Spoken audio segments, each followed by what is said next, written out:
BJP के बाद अब बसपा भी खुलकर मुसलमानों के खिलाफ आती हुई दिख रही है। मायावती ने अब मुस्लिम प्रेम का चोला उतारकर फेंक दिया है और खुलकर नफरत का इजहार करती हुई दिख रही हैं। मायावती ने मेरठ में अपने 3 नेताओं को पार्टी से सिर्फ इसलिए बाहर का रास्ता दिखा दिया क्योंकि वो मुस्लिम बसपा नेता के बेटे की शादी में शिरकत करने के लिए चले गए थे। जी हां, मेरठ में मुस्लिम नेता के यहां दावते वलीमा खाने गए पूर्व मंडल प्रभारी प्रशांत गौतम, जिला प्रभारी दिनेश और महावीर सिंह को मायावती ने पार्टी से निकाल दिया।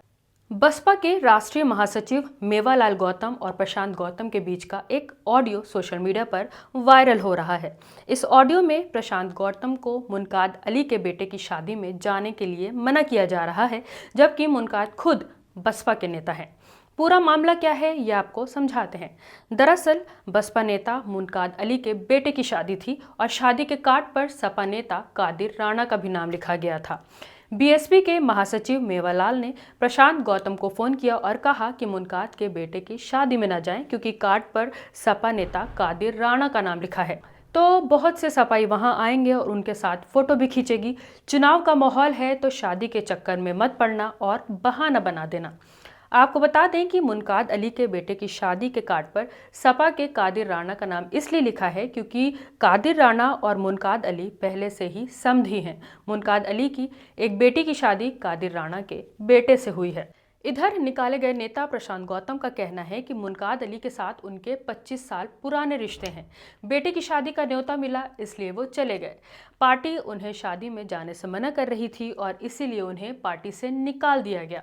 इस आरोप के बाद बसपा पार्टी के जिलाध्यक्ष मोहित जाटव का कहना है कि इन तीनों को शादी में जाने की वजह से नहीं निकाला गया, बल्कि तीनों लोगों की ड्यूटी गाजियाबाद उपचुनाव में लगाई गई थी और वहां के संगठन से खबर मिली कि ये तीनों नेता चुनाव प्रचार पर नहीं गए और ये घोर अनुशासनहीनता है, इसलिए तीनों के खिलाफ कार्रवाई की गई है।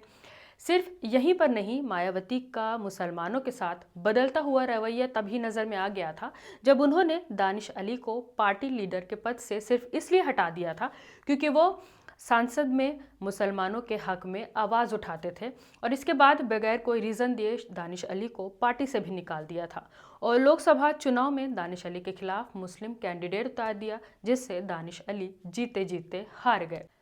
इसके अलावा लोकसभा चुनाव के नतीजे आने के बाद मायावती मुसलमानों से खासी नाराज दिखाई दे रही थी क्योंकि बीएसपी को एक भी सीट नहीं मिली थी। चुनाव नतीजे के बाद मायावती ने सोशल मीडिया पर लेटर जारी करके मुस्लिम समाज को लेकर नाराजगी जताई थी और कहा था कि अब आगे से सोच समझ कर ही मुस्लिम कैंडिडेट्स को मौका देंगे। दरअसल लोकसभा चुनाव के दौरान मायावती ने उत्तर प्रदेश में 79 सीटों पर अपने उम्मीदवार उतारे थे, जिसमें 19 उम्मीदवार मुसलमान थे।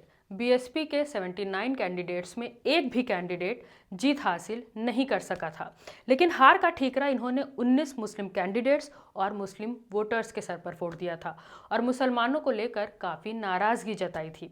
उनका कहना था कि मुसलमान उन्हें समझ नहीं पा रहे हैं, जबकि वो अपनी पार्टी में लगातार मुस्लिमों को जगह देती हुई आ रही हैं। मैं हूं रूबा अंसारी और आप देख रहे थे मिल्लत टाइम्स। मायावती के मुसलमानों के लिए बदलते रवैये पर आपकी क्या राय है, हमें कमेंट करके ज़रूर बताएं।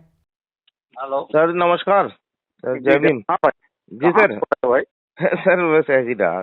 जी सर। अरे फोन नहीं मिल रहा, हम कितना परेशान हो गए। अच्छा, जी जी जी जी। अच्छा, अब सुनो मेरी बात। जी समाजवादी पार्टी से इनकी बिटिया चुनाव लड़ रही है, मुनकाद भाई की। जी जी जी जी है जी उपचुनाव हो रहा है, हमारे लोग वहाँ पहुँचेंगे निमंत्रण में अगर। जी जी जी जी। तो आधे तो समाजवादी पार्टी वाले के साथ फोटो खींच जाएंगे। सही बात है सर। फिर कहीं ये तो समाजवादी पार्टी में चले गए, दूसरे दिन पेपर मारे, तीसरे दिन। हाँ नहीं, सही बात है सर। अच्छा, कादिर राणा का नाम भी लिखा है। बिल्कुल बिल्कुल। सलीम का, हलीम का ना, छोटे वाले भाई। जी जी जी जी। उसका भी कार्ड में नाम लिखा है। ठीक ठीक। आप लोग चुपचाप कलेक्शन में लगो, जहाँ भाई काम दिए।